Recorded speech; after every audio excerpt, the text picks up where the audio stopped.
नमस्कार बच्चों, हम लोग केमिकल काइनेटिक्स में फर्स्ट ऑर्डर पढ़ रहे थे। आज हम लोग उसको कंटिन्यू कर रहे हैं। तो सबसे पहले हमारी जो हेडिंग है वो है फर्स्ट ऑर्डर।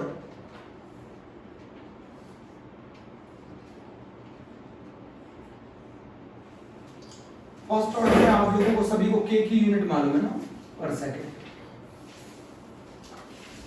फर्स्ट ऑर्डर में सभी को के मालूम है, पर सेकेंड है ना। एक चीज और बता दूं, फर्स्ट ऑर्डर में ln का मतलब होता है लॉग बेस e, है ना। ln2 का मतलब होता है 2.303 लॉग बेस 10। इसका मतलब यही है। ln2 का मतलब है 2.303 लॉग बेस 10 2, है ना। ln मतलब लॉग बेस e है। लॉग बेस e बराबर 2.303 लॉग बेस 10 है। आगे रिलेशन देख लो। ln2 की जो वैल्यू निकल के आएगी वो आएगी 2.303 लॉग बेस 10 2 की वैल्यू होती है 0.3 और ये वैल्यू आएगी 0.693। बच्चों जरा चेक करो, ये मैंने लिख दिया।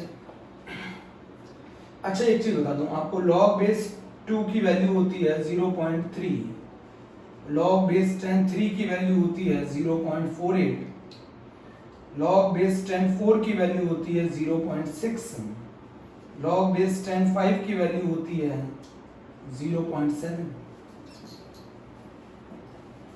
लॉग बेस 10 की वैल्यू होती है 1, लॉग बेस e की वैल्यू होती है 1, लॉग बेस 100 आ जाए तो लॉग बेस 10 की पावर 2 100 को लिख लेंगे, तो इसका मतलब होगा 2 log 10 is equals to 2। Note कर, लॉग 5 तक की वैल्यू होगी ना, लॉग 6 की जो वैल्यू होती है वो होती है 0.78, लॉग 8 की जो वैल्यू होती है वो होती है 0.9। कैसे लिख सकते हैं लॉग बेस 10 8 को? लॉग बेस 10 8 को लिख सकते हैं 2 की पावर 3, तो 3 लॉग बेस 10 2, तो ये हो गया 3 into 0.3 इज इक्वल्स टू 0.9। इतना नोट करो पहले। ln का मतलब है log base e 2.303 log 10, ln2 का मतलब है, ये वाला पॉइंट इंपॉर्टेंट है, ये वाला पॉइंट इंपॉर्टेंट है बच्चों, है ना। ये वाला पॉइंट इंपॉर्टेंट है, ये वाला पॉइंट इंपॉर्टेंट है बच्चों। ये वैल्यू याद कर लीजिए ना। अब जरा मैं एक चीज बताऊं, मान लो अगर आपको एंटी लॉग 3 निकालना हो, तो अच्छा ये बताओ एंटी लॉग 3 कैसे निकालेंगे? 3 कब आता है लॉग में? बताओ लॉग में 3 कब आता है? जब लॉग 10 की पावर 3। लॉग में 3 कब आता है? जब लॉग 10 की power 3। Log anti log cancel, answer आ गया 10 की पावर 3। बोलो बच्चों, एंटी लॉग 3 का मतलब क्या है? लॉग में ये बताओ 3 कब आता है लॉग में? जब लॉग 10 की पावर 3 हो, तो आंसर हो गया 10 की पावर 3। पक्का?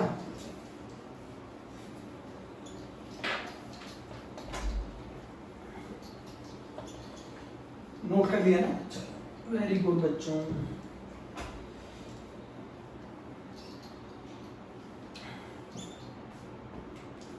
अच्छा एक चीज बताओ मुझे, हम लोग फर्स्ट ऑर्डर के क्या क्या एक्सप्रेशन पढ़ चुके थे? फर्स्ट ऑर्डर में ए चेंजेस इनटू बी के लिए क्या क्या एक्सप्रेशन पढ़ चुके थे? एक तो टी का फॉर्मूला पढ़ चुके थे 1/k ln C0/Ct, ये पढ़ चुके थे बच्चों। पहला ये स्कूल लेवल का सबसे इंपॉर्टेंट फॉर्मूला। एक इसको लॉग में कन्वर्ट करो तो 2.303/k log C0/Ct, ये दूसरा फॉर्मूला है। एक और तीसरा फॉर्मूला है Ct बराबर C0 e की पावर -kt, ये तीसरा फॉर्मूला है बच्चों। अगर वो डिग्री ऑफ डिसोसिएशन पूछे अल्फा, तो अल्फा क्या होता है? Dissociated moles upon initial moles, है ना। बताओ डिसोसिएट कितना हुआ? x, इनिशियल कितना है? C0। x कैसे निकालते हैं बताओ? C0 minus Ct upon C0, ऐसे तो निकालते हैं। कितना टूट गया तो वो होगा इनिशियल में से जो रिमेनिंग है उसे माइनस करो। कितना टूट गया? इनिशियल में से रिमेनिंग माइनस कर दो, तो C naught minus C T upon C zero.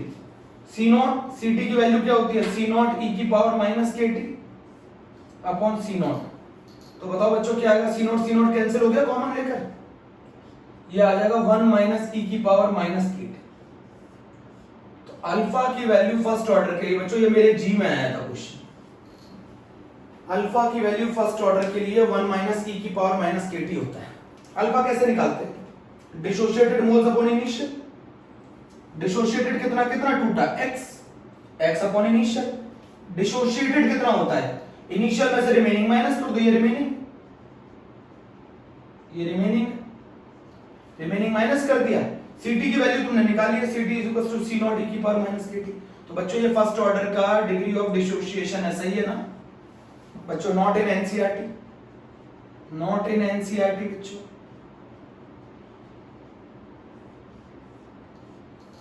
Not in NCERT.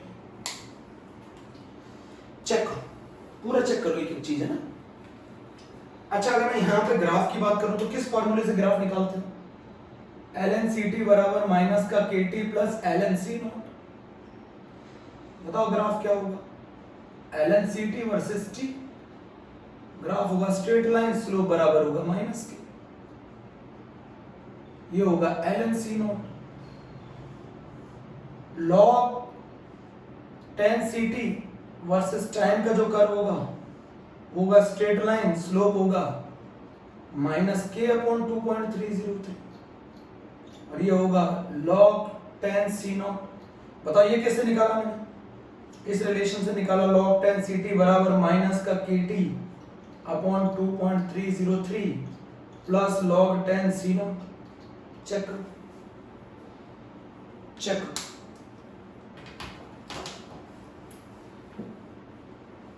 Screenshot ले लो, फर्स्ट ऑर्डर की कहानी लेके चल रहे हैं ना।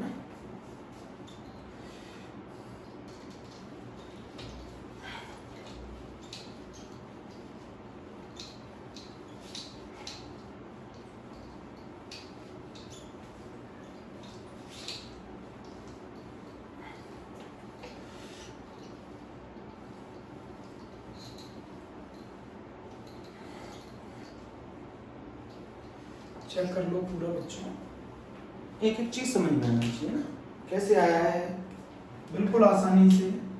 अगर मैं आपसे बोलता हूं फर्स्ट ऑर्डर के लिए Ct वर्सेस T का ग्राफ बनाओ, तो क्या रिलेशन यूज करते हो, Ct बराबर C0 e की पावर माइनस Kt। शुरुआत में concentration C0 then exponentially decrease, ये इनफाइनाइट पे जाके कंप्लीट होगी रिएक्शन। फर्स्ट ऑर्डर रिएक्शन कभी कंप्लीट नहीं होती, अच्छा ये को कर्व हो गया किस ऑर्डर के लिए, फर्स्ट ऑर्डर के लिए, है ना बच्चों। और अगर मैं जीरो ऑर्डर के लिए बोलूं तो,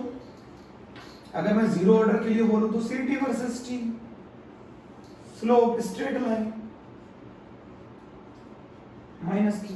अच्छा मुझे एक चीज समझाओ, फर्स्ट ऑर्डर के लिए कर्व कहां होता है, फर्स्ट ऑर्डर के लिए स्ट्रेट लाइन कब होता है, जब लॉग होता है, log tan Ct versus T, ये स्ट्रेट लाइन, स्लोप बराबर माइनस का k अपॉन 2.303। ये कौन सा ऑर्डर है, फर्स्ट ऑर्डर है। ये कौन सा ऑर्डर है, जीरो ऑर्डर है। ये कौन सा ऑर्डर है, फर्स्ट ऑर्डर। अब चेक करो, तो जो ग्राफ जीरो ऑर्डर के लिए Ct और T के बीच में आता है, वो ग्राफ फर्स्ट ऑर्डर के लिए log tan Ct versus T के लिए आता है। क्लियर है, पूरा चेक कर लो एकदम अच्छे से ना, अच्छे से।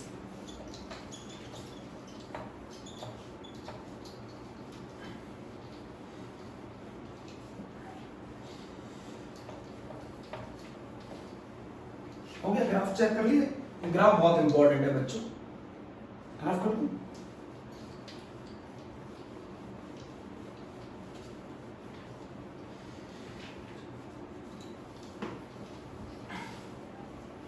अब जरा मेरी बात समझना बच्चों, मैं क्या कहना चाह रहा हूं। हम फर्स्ट ऑर्डर का टी हाफ निकाल रहे हैं बच्चों, हम लोग फर्स्ट ऑर्डर का क्या निकाल रहे हैं, टी हाफ, जिसको क्या कहते हैं, T 50% पढ़ चुके हो। रिएक्शन, वो रिएक्शन जो कि हाफ कंप्लीट हो चुकी हो, आधी कंप्लीट हो चुकी हो, उस टाइम को बोलते हैं टी 50%। अगर इनिशियल सी जीरो लिया तो टी हाफ के बाद कितना रह जाएगा, सी नॉट बाई टू। अगर इनिशियल 0.2 लिया तो बताओ टी हाफ के बाद कितना रह जाएगा, 0.1। अगर 16 लिया तो टी हाफ के बाद कितना रह जाएगा, 8.50 मोलर लिया, टी हाफ के बाद कितना रह जाएगा, आधा। तो वो टाइम जिस दौरान रिएक्शन आधी कंप्लीट हो जाए उस टाइम को कहते हैं टी हाफ। तो टी हाफ में कभी भी सीटी पूछने की जरूरत ना पड़े, सीटी का मतलब है उसका आधा। अगर मैं C0 ले लूं तो सीटी ये हो जाएगा, अगर मैं ये C0 ले लूंगा तो सीटी ये हो जाएगा, ये C0 ले लूंगा तो सीटी ये हो जाएगा, ये C0 ले लूंगा तो सीटी ये हो जाएगा। तो टी हाफ और टी 50% वो टाइम है जिस दौरान रिएक्शन 50% कंप्लीट हो जाए। बोलो 50% कंप्लीट। आगे चले हम लोग फर्स्ट ऑर्डर के लिए टी का फॉर्मूला क्या होता है, एक तो ये होता है 1/k ln C nought by Ct। हम किसके लिए पढ़ रहे हैं बच्चों, ए से बी के। अच्छा मैं टी की जगह क्या रख रहा हूं, T half 1/k ln C0, Ct की जगह क्या लिख दोगे, C0/2। टी हाफ बराबर आ गया 1/k और ये आ गया ln 2, C0 से C0 कैंसिल। ln 2 की वैल्यू आप लोगों को सभी को मालूम है, ln 2 बराबर होता है 2.303 log base 10 2। इसकी वैल्यू आपको मैंने बता रखी थी 0.693। तो टी हाफ आ गया 0.693 अपॉन की। आप इसमें कुछ एक नई चीज देख रहे हैं, ये तो मैंने ln के टर्म्स में किया, इसमें कुछ नई चीज देख रहे हैं। ये जो टी हाफ है ना ये इंडिपेंडेंट है, ये टी हाफ जो है इंडिपेंडेंट है किसके, इनिशियल कंसंट्रेशन के। तो किस ऑर्डर का टी हाफ इंडिपेंडेंट होता है इनिशियल कंसंट्रेशन के, फर्स्ट ऑर्डर का। तो फर्स्ट ऑर्डर का टी हाफ इंडिपेंडेंट होता है इनिशियल कंसंट्रेशन। फर्स्ट ऑर्डर का टी हाफ इंडिपेंडेंट होता है इनिशियल कंसंट्रेशन। ऐसे किया है मैंने, टी की जगह टी हाफ रखा तो सीटी की जगह C नॉट बाय 2 रखा, पुट किया। ln 2 का मतलब होता है 0.693 2.303 log 10 to 0.693। T half is independent of initial concentration. चलो बच्चों ग्राफ ड्रॉ कर लें, टी हाफ और initial concentration C not C0 straight line. जबकि जो फर्स्ट ऑर्डर का जो टी हाफ है वो इंडिपेंडेंट है इनिशियल कंसंट्रेशन के। बट अगर मैं इसको जीरो ऑर्डर ले लूं तो जीरो ऑर्डर का टी हाफ डायरेक्टली प्रोपोर्शनल होता है इनिशियल कंसंट्रेशन। जीरो ऑर्डर का T half directly proportional initial concentration. First order का T half independent of initial concentration को, उसको कोई फर्क नहीं पड़ता इनिशियल कंसंट्रेशन आधा हो जाए तो भी टी हाफ वही रहेगा, इनिशियल कंसंट्रेशन कुछ भी हो जाए टी हाफ पे कोई फर्क नहीं पड़ेगा फर्स्ट ऑर्डर के। बच्चों उसमें इनिशियल कंसंट्रेशन आ ही नहीं रहा है। चलो अब मैं लॉग से करके बता दूं, बच्चों स्कूल में लॉग से भी किया जाता है।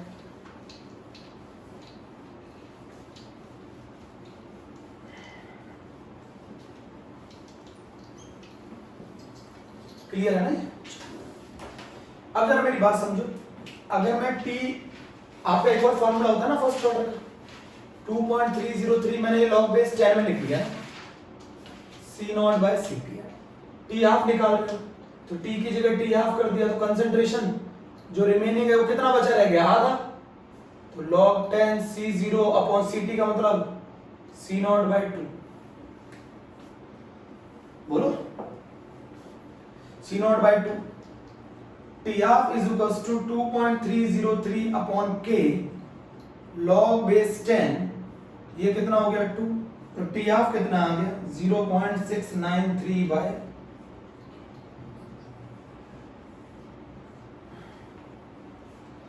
क्लियर, पहला डेरिवेशन। अच्छा एक और है, फर्स्ट ऑर्डर के लिए T 3/4 और T 75% 2 टाइम्स होता है टी हाफ की। इसका मतलब क्या है, 75% रिएक्शन कंप्लीट होगी, कितने टाइम में कंप्लीट होगी, 2 टी हाफ। बिकॉज रीजन बच्चों बहुत आसान है।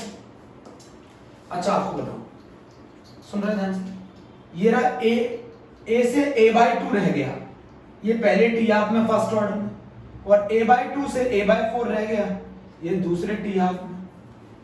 सही है, तो बताओ a से a/4 कितने टी हाफ में रह गया? a से a/4 रह गया, वो रह गया 2 टाइम्स ऑफ टी हाफ। यही चीज हमसे पूछ रहा है बच्चों। इनके टी हाफ इंडिपेंडेंट होते हैं इनिशियल कंसंट्रेशन के। किसका? फर्स्ट ऑर्डर का टी हाफ इंडिपेंडेंट होता है इनिशियल कंसंट्रेशन। पहले टी हाफ में इसका आधा, दूसरे टी हाफ में इसका आधा, तीसरे टी हाफ में इसका आधा। अभी भी नहीं समझे?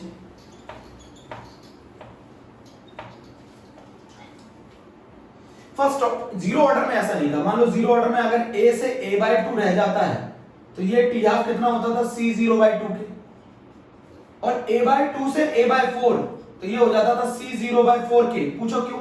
इनिशियल कंसंट्रेशन आधा हो गया। इनिशियल कंसंट्रेशन अगर आधा हो जाएगा ना तो लगने वाला समय भी आधा हो जाएगा जीरो ऑर्डर में, बट इसमें ऐसा नहीं होगा। इसमें इंडिपेंडेंट होता है इनिशियल कंसंट्रेशन। बच्चों यहाँ भी टी हाफ है, ये भी टी हाफ है, बट इसमें दोनों में टी हाफ सेम नहीं है ना जीरो ऑर्डर में। पूछो क्यों? यहाँ जो अमाउंट खर्च हो रहा है वो a/2 खर्च हो रहा है। बोलो, यहाँ जो अमाउंट है, यहाँ इनिशियल कंसंट्रेशन a है, यहाँ इनिशियल कंसंट्रेशन a/2 है। तो अगर इनिशियल कंसंट्रेशन आधी हो गई तो टी हाफ भी आधा हो गई। बट फर्स्ट ऑर्डर में ऐसा नहीं होता। फर्स्ट ऑर्डर में इनिशियल कंसंट्रेशन के इंडिपेंडेंट होता है। फर्स्ट ऑर्डर में इंडिपेंडेंट होता है इनिशियल कंसंट्रेशन। बोलो क्लियर? समझ में आ गया? T3/4 और T75% is equal to 2 times of T half. अच्छा अब इसको डिराइव कर रहे हैं। T3/4 और 75% का क्या मतलब है? 75% रिएक्शन कंप्लीट हो गई, तो बची कितनी रह गई? बची कितनी रह गई? 25%। किसका बचा रह गया 25%? किसका 25%? इनिशियल का। Ct बराबर C0/4। Ct बराबर C0/4 पुट करो। T is equals to 2.303 by K log base 10 C0 by Ct। ये फॉर्मूला होता है। T की जगह पुट किया T3/4, 3/4 रिएक्शन कंप्लीट हो गई, बची कितनी? 1/4। 2.303 log base 10 C0 upon C0/4। C0 से C0 कैंसिल, तो ये बन गया 2.303 अपॉन K log base 10 और ये बन गया 4। बोलो इसको क्या लिख सकते हैं? 2.303 by K log base 10 2 की पावर 2 लिख सकते हैं ना? 2 की पावर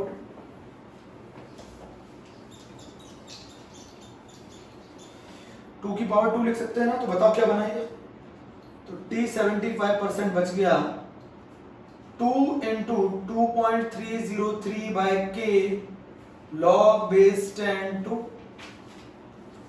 तो 2.303 K log base 10 2 क्या होता है बताओ? ये होता है टी हाफ। इसकी वैल्यू होती है 0.693 by K।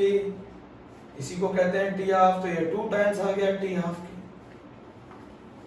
तो 75% रिएक्शन जो है वो कितने टाइम में कंप्लीट होगी? 2 टाइम्स ऑफ टी हाफ। ये कंसेप्ट है किस ऑर्डर के लिए? सिर्फ फर्स्ट ऑर्डर। फर्स्ट ऑर्डर के लिए है। बोलो बच्चों, ये सिर्फ फर्स्ट ऑर्डर के लिए। रफ कर दो, ये सिर्फ फर्स्ट ऑर्डर के लिए है।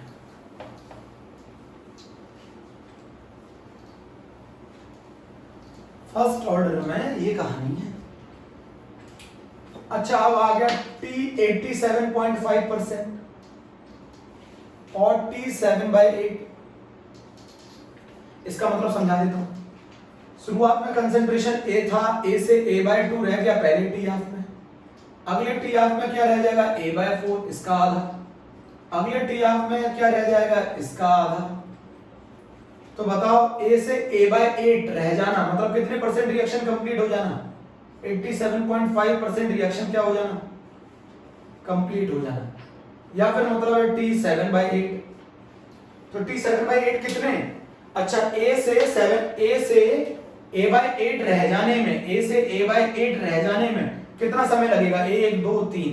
तो T 7/8 और T 87.5%। Is equals to 3 times of T half. जरा समझो, रीजन बताऊं, ऐसा इसलिए होता है क्योंकि ये जो टी हाफ होता है ना फर्स्ट ऑर्डर का, वो इंडिपेंडेंट होता है इनिशियल कंसंट्रेशन, तो जो लगने वाला समय है वो ऑलवेज सेम रहेगा। जबकि जीरो ऑर्डर में अगर कंसंट्रेशन इनिशियल आधा हो जाएगा तो लगने वाला समय भी आधा हो जाएगा। T7/8 और T87.5% is 3 times of T half. चलो करके बता देते हैं, करके बता देते हैं, बता दूं? तो ये आ गया T7/8 है ना, और T87.5%। इस टाइम में बताओ सीटी कितना होगा? सीटी होगा 12.5% of C not. C nought of 12.5% कितना होगा? 12.5 डिवाइडेड बाय 100, 1/8। तो अगर 7/8 रिएक्शन कंप्लीट हो चुकी हो तो कितनी बचेगी? इनिशियल का 1/8, इनिशियल का 1/8 बचा। पुट कर दो, T बराबर 2.303 by K log base 10 C0 upon Ct। Put करो, T की जगह 7/8 या T87.5%, 2.303 by K log 10 C0 upon C0 by 8, C0 से C0 कैंसिल, ये आ गया 2.303 अपॉन K log 10 8, log 10 8।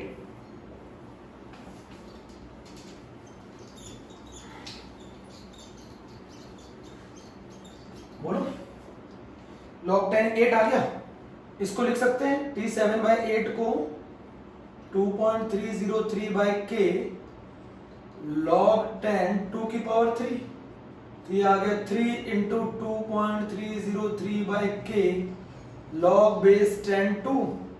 इसकी वैल्यू कितनी है बताओ? 0.693 बाय K। इसको क्या कहते हैं? T half. ये 3 टाइम्स आ गया T half,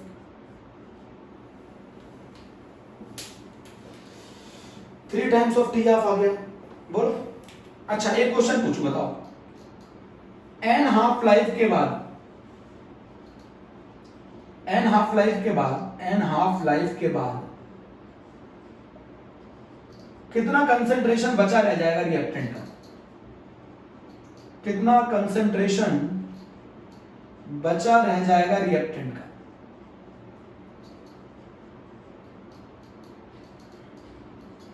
N half life के बाद कितना कंसंट्रेशन बचा रह जाएगा रिएक्टेंट का? मैं बताऊं? बोलो, Ct बराबर C0 2 की power n। n is called number of half lives. चलो चेक करते हैं, number of half life. Half life मतलब कितने टी हाफ। चलो अच्छा बताओ, 3 टी हाफ के बाद कितना बचा रह जाएगा? तो 3 टी हाफ के बाद 2 की पावर 3, मैंने बताया था ना C0/8 रह जाएगा। 3 टी हाफ के बाद C0/8 रह जाएगा। चेक करो, ये भी चेक कर लो, ये भी चेक कर लो, हो गया?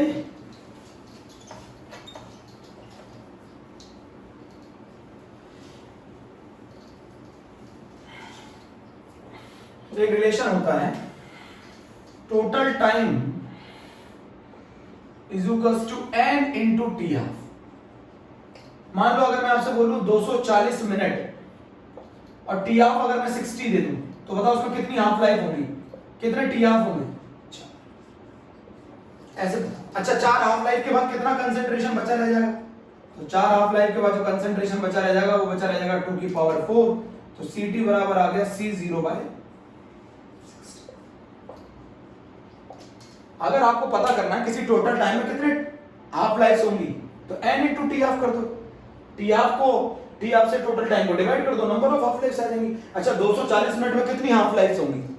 4 होंगी, क्योंकि टी हाफ 60 मिनट दे रखा था, तो 240 मिनट में 4 हाफ लाइफ होंगी। 4 हाफ लाइफ के बाद कितना रह जाएगा? अच्छा शुरुआत करी C0 से, तो पहले टी हाफ में कितना रह जाएगा?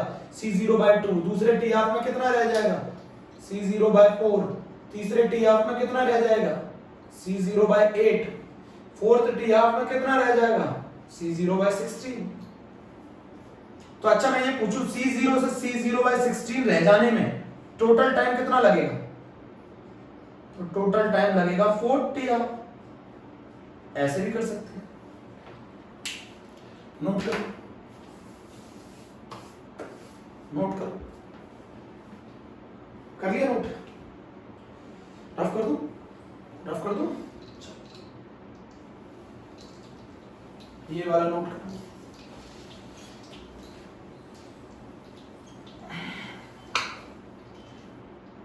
रफ कर दूं? चलो अच्छे से चेक कर लो पूरा सही से।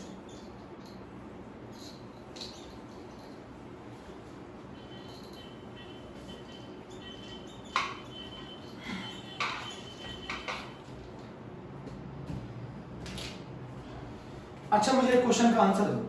हमसे क्वेश्चन पूछ रहा है T99% की वैल्यू निकालो, ये जी में आया था, ये कोई रिलेशन नहीं है, निकाल सकते हो। T99% का कितना मतलब है? 1% रह गया, किसका? 1% किसका रह गया? इनिशियल का। 1% बताओ इनिशियल का कितना होगा? 1% इनिशियल का कितना होगा? C0/100। अरे भैया 99% रिएक्शन कंप्लीट हो चुकी है तो 1% रह गई, तो T99% क्या होगा? 2.303/K log base 10 C0/100। 2.303/K log base 10 C0/100 मतलब 2.303/K log 100 को कैसे लिख सकते हो? log 10 की पावर 2, 2 आगे आ गया, 2.303 into 2 log base 10 अपॉन की log base 10 कितना होता है? बच्चों जिस चीज से डर लगता है ना वो चीज क्या करो। अगर आपको बोलने से डर लगता है तो ज्यादा बोला करो, अगर आपको पढ़ने से डर लगता है तो आप ज्यादा पढ़ा करो। सुन रहे हैं? जिस चीज में अगर आपको स्टेज पे जाने पे डर लगता है तो आप ज्यादा स्टेज पे जाया करो, आपको अगर लोगों से हेजिटेशन है तो उनसे ज्यादा मिला करो। जिस चीज से ज्यादा डर लगता है ना वो चीज किया करो, उसके पीछे पड़ जाया करो। जिस चीज से ज्यादा डर लगता हो, आपको कोई भी सब्जेक्ट ज्यादा डराता हो ना उसके पीछे पड़ जाओ। जितना ज्यादा उसे समय दोगे, एक बार पढ़ो, 2 बार पढ़ो, 3 बार पढ़ो, 4 बार पढ़ो, अपने आप को कंसेप्ट आने लग जाएंगे, अपने आप को कंसेप्ट आने लग जाएंगे। मेरी बात समझो, आप जिस चीज से आपको ज्यादा डर लगता हो, अगर आपको फिजिक्स से ज्यादा डर लगता है तो आप फिजिक्स में ज्यादा इंटरेस्ट दिखाइए, उसको ज्यादा उसके पीछे पड़ जाइए, जब तक पड़ जाइए जब तक वो आपको समझ में ना आ जाए। जिस चीज से आपको डर लगता हो बच्चों। 2.303 into 2/K, तो ये हमारा बच्चों वैल्यू आ गई 4.606/K। ये आईआईटी में आया हुआ क्वेश्चन है 2009, T99% पूछा था, तो डायरेक्ट याद कर लो 4.606/K। बट हम ये सारी चीजें ए से बी के लिए पढ़ रहे हैं, जहां ए के साथ स्टोइकियोमेट्रिक कोएफिशिएंट 1 है ना बच्चों? T99% निकाल लिया बच्चों। टीचर का जो रियल मीनिंग है ना वो है जो आपका सब्जेक्ट में इंटरेस्ट क्रिएट करा दे। टीचर का मीनिंग ये नहीं है कि वो आपको मार्क्स दिला दे, या टीचर का मतलब है वो आपको सारे क्वेश्चन बता देगा। टीचर का मकसद होता है कि वो आपको उस सब्जेक्ट में जिसमें आपका इंटरेस्ट नहीं आ रहा था इंटरेस्ट क्रिएट करा दे।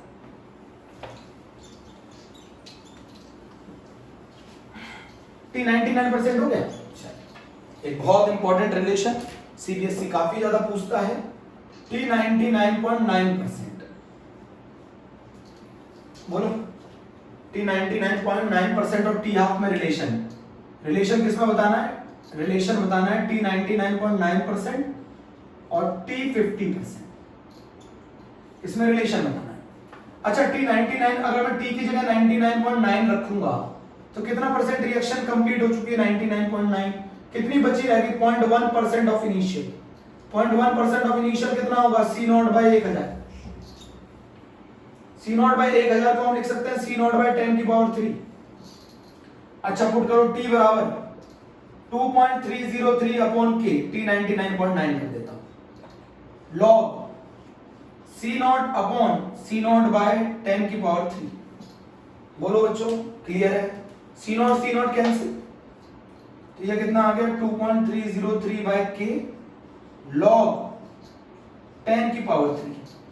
ये आ गया 6.909/K, और 3 आगे आ जाएगा तभी तो आ गया, मैंने डायरेक्ट एक स्टेप खा लिया मैंने। इसका मतलब आ गया 2.303/K into 3 log 10। बोलो बच्चों log 10 की वैल्यू तो 1 होती है, log 10 की वैल्यू तो 1 होती है, तो ये आ गया 6.9, तो T99.9% आ गया 6.909/K। इसको डिवाइड कर दो T50% से, रिलेशन आ जाएगा T99.9% upon T50% is equals to 6.909 upon K divided by 0.693 upon K, लगभग 10 टाइम्स। तो T99.9% is equals to nearly upon 10, तो T99.9% is equals to 10 times of T50%. चल बोलो, चेक करो।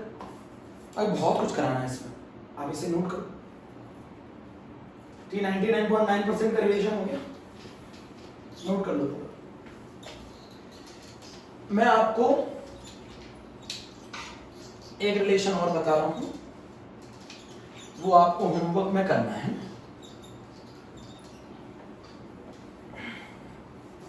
वो आपको होमवर्क में करना है। आपको करना है T90%, एक रिलेशन निकालना है, रिलेशन बिटवीन